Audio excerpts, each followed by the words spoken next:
Hello everyone, it's Pete again. In today's video, I just want to show you how to create YouTube short format in Premiere Pro. Let's jump on it. Yes guys, first drag your video in timeline and then go here above on sequence, then click here on sequence, go on sequence setting. After that, change this frame size.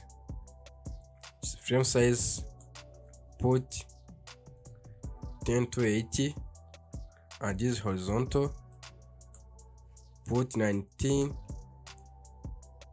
to 20,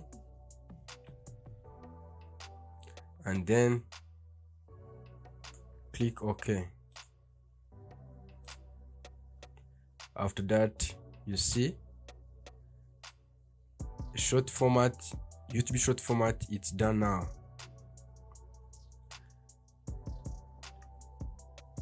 And I have to answer the question my friend asked me, how to rotate your short format video when you shoot a camera in vertical.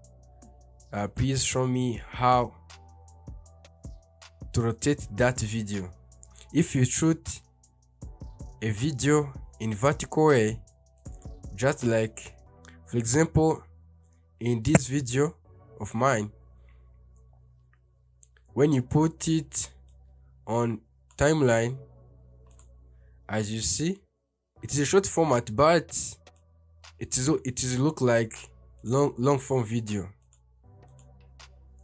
Then you click on this video and then go to effect control, go down here on rotation, change the value of rotation to minus 90 degree, then click enter. As you see, my video is cool now. Please guys, if you like this video, subscribe. Don't forget to keep your comment down below. See you on the next one.